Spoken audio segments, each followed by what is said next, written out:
तो चलिए हम लोग अब स्टार्ट करते हैं principal of reversibility of light के बाद। अब हम लोग जो अगला टॉपिक स्टार्ट करने जा रहे हैं वो है refraction of light through a rectangular glass slab, यानी एक रेक्टेंगुलर ग्लास स्लैब, आयताकार कांच की सिल्ली, आयताकार रेक्टेंगुलर है, उसके थ्रू रिफ्रैक्शन को हम लोग देखने जा रहे हैं। तो ध्यान से देखना, सबसे पहला काम कि ये जो है रेक्टेंगुलर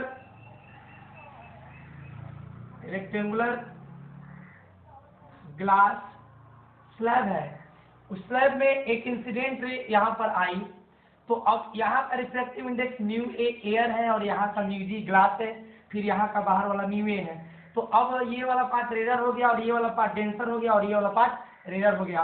तो सोचने वाली बात है कि जब रेडर मीडियम से डेंसर मीडियम में रे जाएगी तो टुवर्ड्स नॉर्मल हो जाएगी। तो रे को यहाँ चाहिए था सीधे ऐसे, लेकिन रे टुवर्ड्स नॉर्मल की ओर आ गई। जब यहाँ आई तो अब ये पार्ट डेंसर है, अब ये पार्ट क्या है, डेंसर है, और ये पार्ट रेडर है। तो अब डेंसर से रेडर में जाएगी तो अवे नॉर्मल होगी, तो यहाँ पर रे क्या होगी, अवे नॉर्मल हो गई। अब यहाँ पर मैंने क्या किया, यहाँ पर एक मिरर रखा और यहाँ पर क्या प्रिंसिपल ऑफ रिवर्सिबिलिटी का यहाँ पर हम लोग क्या किया, यूज किया। तो ध्यान देने वाली बात है कि अगर ये इंसिडेंट रे के साथ यहाँ का एंगल I1 हो तो रिफ्रैक्टेड रे के साथ यहाँ का क्या हो जाएगा, R1 हो जाएगा। अब सोचने वाली बात है कि ये वाला जो एंगल है, ये वाला एंगल और ये वाला अल्टरनेट एंगल से इक्वल होगा, बट अगर हम यहाँ का I2 मान लें तो ये क्या हो जाएगा, R2 हो जाएगा। तो अब हम लोग क्या करने जा रहे हैं कि refraction through rectangular glass slab में सबसे पहला काम फिगर को, अब ये जो है ये डेल्टा क्या है, तो डेल्टा डिविएशन है। अब कितना डिविएशन हुआ इसका कैलकुलेशन आगे के एक्सप्रेशन में करेंगे।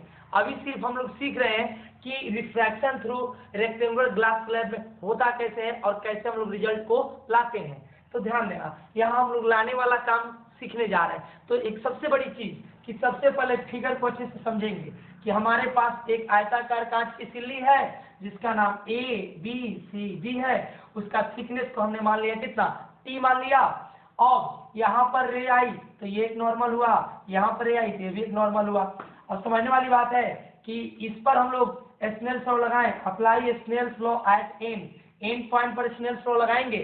तो स्नेल्स लॉ लगाने का तरीका क्या होता है, जिधर से रे चलेगी उसका रिफ्रैक्टिव इंडेक्स इनटू उधर वाला साइन के साथ एंगल, तो चली किधर से, एयर से, तो हो गया म्यू ए, वहां वाला एंगल क्या है I1, तो हो जाएगा sign I1 is equal to, पहुंची किसमें, ग्लास में, वहां का एंगल कितना R1, तो म्यू जी साइन R1। अब इसको यहीं के यहीं छोड़ दे, म्यू ए को इधर लाए, साइन R1 को इधर लाए, तो sine I1 by sine R1 is equal to mu G by mu A is equal to, अब ये हो गया refractive index of glass with respect to air, तो यहाँ हो जाएगा refractive index of glass with respect to air. Equation कितना बना, फर्स्ट।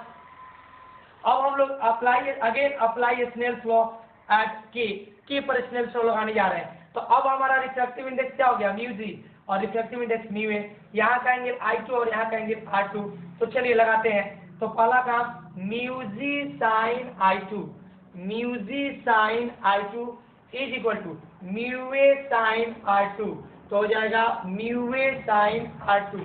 अब साइन I2 को ऊपर रखे और इसको इधर ला दिए, अब इधर वाला को ऊपर रखे और इसको इधर लेके चल गए, तो ये हो गया refractive index of air with respect to glass, तो यहाँ हो जाएगा म्यू ए जी, इक्वेशन बना 2। अब according to principle of reversibility के अकॉर्डिंग, अब ध्यान देने वाली बात है कि क्या कहता है, तो अब रे इधर से इधर गई, तो इधर से गई तो म्यू ए साइन R2, तो हमने क्या लिखा mu A sine R2 is equal to, इसमें गई तो म्यू जी साइन I2, तो यहाँ लिखा मैंने म्यू जी साइन I2, और साइन R2 को ऊपर रखा और साइन I2 को नीचे रखा, और म्यू जी ऊपर हो गया और म्यू ए कहाँ हो गया, यहाँ हो गया। तो अब ये क्या हो गया, म्यू जी बाई म्यू ए को क्या लिखेंगे, म्यू जी ए लिखेंगे, ये इक्वेशन बन गया थर्ड।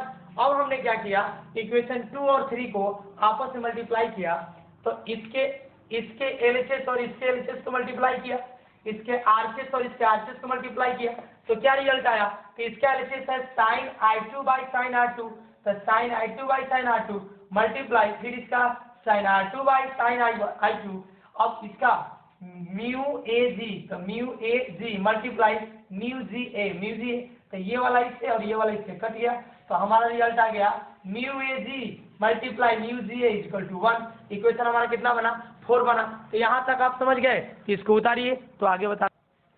अब ध्यान दीजिए कि वो इक्वेशन 4 के बाद ये वाला चीज को कैरी कीजिएगा, तो ये हमारा इक्वेशन फर्स्ट है, ये सेकेंड है और ये थर्ड है। तो अब हम क्या किए यहाँ से हम क्या किए, फ्रॉम इक्वेशन 1 एंड 3 को, तो 1 और 3 को देखिए, तो इसमें क्या है 1 और 3 में दोनों का जो RHS है, 1 और 3 में देखेंगे दोनों का जो RHS है उसको हम लोग देखेंगे, तो RHS दोनों का क्या है, सेम है, तो LHS भी आपस में क्या होगा, सेम होगा। तो मैंने LHS को क्या कर दिया, सेम कर दिया। अब सोचने वाली बात है कि R2 और I2 नहीं, थोड़ा सा मिस्टेक हुआ यहाँ पे, I2 जो है वो R1 के इक्वल है, R1 और I2 आपस में क्या है, अल्टरनेट एंगल है, एकांतर कोण है। तो या तो R1 के बदले I2 लिखो या I2 के बदले R1 लिखो। तो मैंने क्या किया कि यहाँ पर मैंने I2 के बदले क्या लिख दिया, R1, तो यहाँ से हो जाएगा sin I1 by sin R1, तो हो गया sin I1 by sin R1 is equal to, अब जहाँ I2 है वहाँ R1 को लिखा, तो यहाँ I2 के बदले मैंने क्या लिखा, R1 को, तो ऊपर हो गया sin R2 by sin R1, तो sin R1 कट गया, तो फाइनल हमारा बचा sin 1 बराबर sin R2, तो अब sin हटा, तो हमारे पास एक रिजल्ट आ गया I1 और R2 आपस में क्या हो गया, इक्वल हो गया।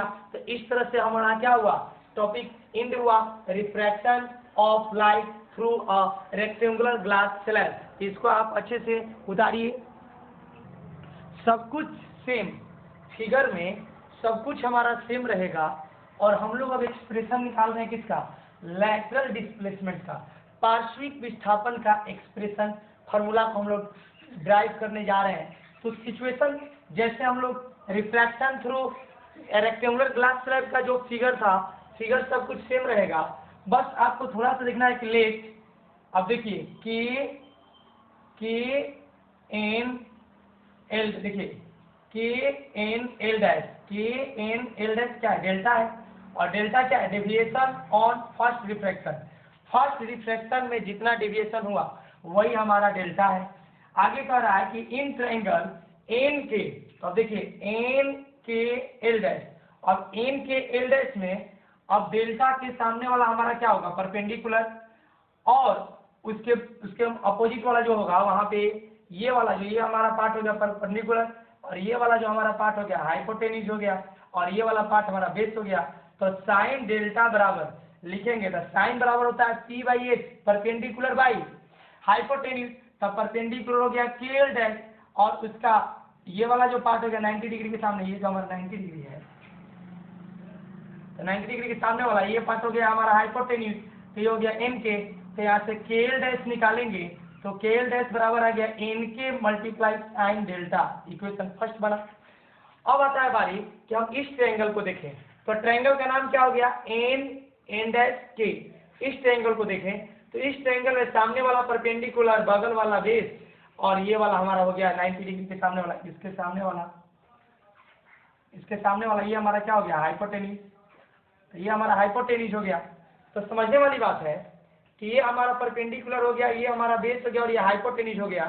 तो थोड़ा सा सोचेंगे, R1 निकालते हैं, तो cos R1 is equal to, तो cos R1 is equal to, तो हो जाएगा cos बराबर होता है B बाई एच, तो cos बराबर B बाई एच, तो B का मान हो गया एन डैश, और हाइपोटेन्यूज हो गया एन के, तो फॉर्मूला हो गया एन डैश बाई एन के, और एन के को यहाँ लेगा, इसको यहाँ लाए, तो ये वाला पार्ट हो गया एन के बराबर N dash by cos R1। अब एन डैश यानी थिकनेस ऑफ स्लैब, तो thickness of slab glass slab कितना है, T है, तो यहाँ मैंने लिखा है एन के बराबर एन डैश का मान T by cos R1, where T thickness of glass slab. From equation A, तो फ्रॉम इक्वेशन ए, तो के एल डैश बराबर N K into sine delta, K L dash बराबर N K into sine delta, और N K का मान है कितना, T by cos R1, तो के एल डैश बराबर आ जाएगा T by cos R1 multiply sine delta, T by cos R1 multiply sign delta. और आपको अब साइन डेल्टा को लिख सकते हो, क्या लिख सकते हो, देखो डेल्टा प्लस R1 पूरा दिस एंगल वर्टिकली अपोजिट बराबर इतना, तो डेल्टा प्लस R1 बराबर I1, क्योंकि वर्टिकली अपोजिट हो जाएगा। तो मैंने लिखा delta plus R1 equal to I1, और R1 को उधर ले गया तो डेल्टा बराबर हो गया I1 माइनस R1, तो I1 माइनस R1 लिख दिए। तो अब आप यहाँ चाहिएगा तो साइन डेल्टा का मान पुट कीजिएगा, तो के एल डैश यही हमारा क्या है, इसी को हम लोग बोलते हैं lateral displacement. The perpendicular distance between emergent रे and incident ray. What is lateral displacement? The perpendicular distance between incident ray and emergent ray is called emergent ray निर्गत किरण, इंसिडेंट रे आपतित किरण के बीच का जो परपेंडिकुलर डिस्टेंस होगा उसी को हम लोग कहेंगे लैटरल डिस्प्लेसमेंट। यानी लैटरल डिस्प्लेसमेंट के एल डैश इक्वल टू आ गया T sine I1 minus R1 divided by cos R1। इसको अच्छे से उतारिए, फिर आगे हम लोग बढ़ते हैं। तो आइए हम लोग स्टार्ट करते हैं यहाँ पे अगला कंसेप्ट ये है कि अपैरेंट डेप्थ, अपैरेंट मतलब होता है आभासी या काल्पनिक, apparent depth and normal shift मतलब कि पहले कहाँ था उसके बाद कहाँ हो गया वो, जैसे सिचुएशन को समझते हैं। तो सबसे पहले अभी हम आपको इस सिचुएशन में सिखाएंगे कि हमारा जो ऑब्जेक्ट है वो डेंसर मीडियम में है। हमारा ऑब्जेक्ट किसमें है, डेंसर मीडियम में है। अब डेंसर मीडियम में हमारा ऑब्जेक्ट है, तो ध्यान देने वाली बात है कि जब इंसिडेंट रे डेंसर मीडियम से रेयर मीडियम में जाती है तो वो नॉर्मल से अवे हो जाती है, दूर हो जाती है। तो इसमें होगा क्या कि ऑब्जेक्ट जो रियल पोजीशन है ऑब्जेक्ट का, जैसे रियल पोजीशन यहाँ है, तो अब जब अवे हो जाएगी तो इस ऑब्जेक्ट का इमेज ऑब्जेक्ट से यहाँ पहले ही बन जाएगा। तो इस प्रकार यहाँ से यहाँ तक का जो डिस्टेंस हो गया वो हमारा रियल डेप्थ हो गया, और जहाँ इमेज से लेकर बना इमेज वो यहाँ से लेकर के यहाँ तक का हो गया वो अपैरेंट डेप्थ हो गया, आभासी डेप्थ हो गया। अब आता है बारी की ये इमेज बना कैसे। तो आपको पता होना चाहिए कि अगर ये ऑब्जेक्ट है, यहाँ से एक रे यदि इंटरफेस पर परपेंडिकुलर गिरे तो उसमें रिफ्रैक्शन नहीं होता है, वो स्ट्रेट लाइन पास कर जाएगा। और इधर जब हम इधर एक पॉइंट पर भेजे तो फाइनली ये क्या हो गया, नॉर्मल से अवे हो गया। इस प्रकार यहाँ इमेज बना। अब यहाँ पर देखेंगे कि ये इंसिडेंट रे ये नॉर्मल है तो आई बनाएगा, ये रिफ्रैक्टेड रे नॉर्मल है तो आर बनाएगा। अब ये वाला एंगल और ये वाला एंगल को देखो ध्यान से, करस्पॉन्डिंग एंगल है, एक दूसरे के संगत कोण है। और यहाँ वाला एंगल और यहाँ वाला एंगल को देखिए, ये वाले एंगल को हम लोग अल्टरनेट एंगल कहेंगे, एकांतर कोण कहेंगे। तो एक बात को समझेंगे, ओ और ए को हम लोग बोलेंगे कौन सा डेप्थ, रियल डेप्थ। और यहाँ से ओ डैश ए को क्या बोलेंगे, अपैरेंट डेप्थ। ये हमारा अकॉर्डिंग टू फिगर हुआ। अब आता है बारी कि यहाँ पर ओ डैश ए है वो लेस देन ओ ए है, मतलब ओ ए ज्यादा है और ओ डैश ए कम है। अब आता है बारी की, अब आई के बारे में देखिए, तो एंगल बी ओ ए और ओ बी एन डैश, मतलब दोनों में आई आ गया और ये दोनों आपस में इक्वल क्यों है, अल्टरनेट एंगल से। उसके बाद अब आइए angle A O dash B R हो गया।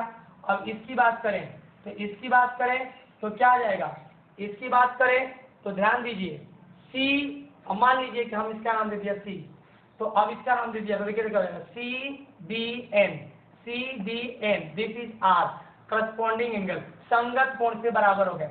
अब आ जाओ ट्रायंगल ओ ए बी में देखते हैं, तो ये साइन आई निकालेंगे तो साइन का ठीक देखो ये 90 डिग्री है, तो 90 डिग्री के सामने वाला क्या होता है, 90 डिग्री के सामने वाला होता है, हमेशा याद रखना हाइपोटेन्यूज। एंगल जो निकालेंगे उसके सामने वाला परपेंडिकुलर और बगल वाला बेस, तो साइन आई बराबर हो जाएगा परपेंडिकुलर अपॉन हाइपोटेन्यूज। तो परपेंडिकुलर हो गया ए बी, हाइपोटेन्यूज हो गया ओ बी, तो साइन आई बराबर A B by O B. अब आता है triangle O A O dash B, इसमें साइन आर निकालेंगे तो इसका जो हाइपोटेन्यूज हो जाएगा ओ डैश बी होगा, ओ डैश बी, और परपेंडिकुलर ए बी ही रहेगा। तो साइन आर बराबर हो जाएगा A B by O dash B. अब इस सतह पर अप्लाई स्नेल्स लॉ, हम इस बाउंड्री पर स्नेल्स लॉ लगाएंगे। तो स्नेल्स लॉ, तो रे किस मीडियम से जा रही है? डेंसर से। किस मीडियम में जा रही है? रेयर में। तो ध्यान देना, डेंसर से रेयर में गई, तो रे डेंसर से रेयर में गई, तो लिखने का तरीका, जिस मीडियम से जाएगी उसका रिफ्रैक्टिव इंडेक्स, तो म्यू डब्ल्यू उसका एंगल, तो साइन आई, तो लिखे म्यू डब्ल्यू गुणा साइन आई बराबर किसमें गई? रेयर में। तो कितना हो जाएगा? Mu A multiply sine R, तो mu A multiply sine R. अब देखो, साइन आई को ऊपर रखा, साइन आर को नीचे रखा, ये ऊपर रहा और ये नीचे आ गया। अब आता है बारी कि इसको हम पलट दिए आगे कैलकुलेशन को इजी करने के लिए, तो हो जाएगा sine R by sine I, तो ये भी पलट जाएगा mu W by mu A, तो इसका मतलब refractive index of water with respect to air, इसको लिख सकते हैं म्यू डब्ल्यू ए। अब यहाँ तक आप क्लियर समझ गए होंगे। तो अब हम क्या करेंगे, यहाँ पर आराम से साइन आर और साइन आई के वैल्यू को पुट करेंगे, उसके बाद हमारे पास कुछ रिजल्ट आएगा। तो इसको आप अच्छे से क्या कीजिए, उतारिए। तो ध्यान देने वाली बात है कि sine R by sine I is equal to mu W A है। तो अब साइन आर का वैल्यू है कितना? तो साइन आर निकालिएगा, तो A B by O dash B, तो मैंने लिख दिया A B by O dash B. और साइन आई का वैल्यू कितना है? तो साइन आई निकालिएगा, तो साइन आई बराबर A B by O B, तो हो गया A B by O B, A B से भी कट गया, तो म्यू डब्ल्यू ए बराबर आ गया O B by O dash B. अगर हमारा ये एंगल, अगर ये हमारा एंगल बहुत स्मॉल हो, तो ये जो लेंथ है ओ ए और ये जो लेंथ है ओ बी, या जो ये लेंथ है ओ डैश ए या ओ डैश बी, ये आपस में क्या होगा? इक्वल होगा। If angles are very small then O A जो है ओ बी के इक्वल, और ओ डैश ए जो है ओ डैश बी के इक्वल होगा। और इस तरह से हम जो है ओ बी के बदले ओ ए को रिप्लेस करेंगे, और ओ डैश बी के बदले ओ डैश ए को रिप्लेस करेंगे। और इस तरह से ओ ए है क्या? तो ओ ए इज, आपको शुरुआत से ही बताया था, शुरू में यहाँ लिखा था कि O A is real depth, O dash A is apparent depth. So mu WA is equal to real depth by apparent depth. Mu WA is equal to real depth by apparent depth. मतलब ऐसे भी समझ सकते हैं कि refractive index is equal to real depth by apparent depth. ये formula VVI है, याद रखना है। अगर इफ, यहाँ पर देखिए, इफ x, इसको x बोलेंगे, if x is the real depth, अगर यहाँ से यहाँ तक के डिस्टेंस को x मान लें, रियल डेप्थ मान लें ऑफ वाटर का real depth, and mu W A is the refractive index of water with respect to air, then normal shift, तो यही हमारा हो गया normal shift. This is normal shift, याद रखिए। अपैरेंट डेप्थ और रियल डेप्थ में रिलेशन पर है कि real depth by apparent depth is equal to mu W A. अब यहाँ पर देखिए नॉर्मल शिफ्ट बराबर, तो क्या करेंगे, डी बराबर किसी भी पॉइंट ऑब्जेक्ट पोजीशन के अकॉर्डिंग, यहाँ पर D in the position of point object given by, तो डी बराबर रियल डेप्थ में से अपैरेंट डेप्थ को क्या कर देंगे, सब्ट्रैक्ट कर देंगे, घटा देंगे। तो रियल डेप्थ को क्या माना है, x। अब आता है कि अपैरेंट डेप्थ क्या होगा, तो आप सोचो, इसको मान लिया x और ये है ए डब्ल्यू, म्यू डब्ल्यू ए, तो अपैरेंट डेप्थ बराबर क्या होगा, ये चल जाएगा यहाँ और ये आ जाएगा यहाँ, तो हो जाएगा x बाई म्यू डब्ल्यू ए, तो आ गया x बाई म्यू। आपको चाहिएगा तो यहाँ आप क्या कर सकते हैं, यहाँ लिख सकते हैं, यहाँ क्या लिख सकते हैं कि यहाँ पर लिख सकते हैं, ये जो है अपैरेंट डेप्थ बराबर, यहाँ लिख सकते हैं, क्या लिख सकते हैं, x बाई म्यू डब्ल्यू ए। फिर इसको यहाँ ले जाइएगा, तो अभी x क्या है, x हमारा रियल डेप्थ है, और इसमें से अगर हम d x को कॉमन ले लें, तो फाइनल रिजल्ट क्या आ गया, x, तो यहाँ बचा 1, फिर ये भी कॉमन हो गया, तो 1 बाई म्यू W A, यही हमारा नॉर्मल शिफ्ट का क्या हुआ, फॉर्मूला हुआ।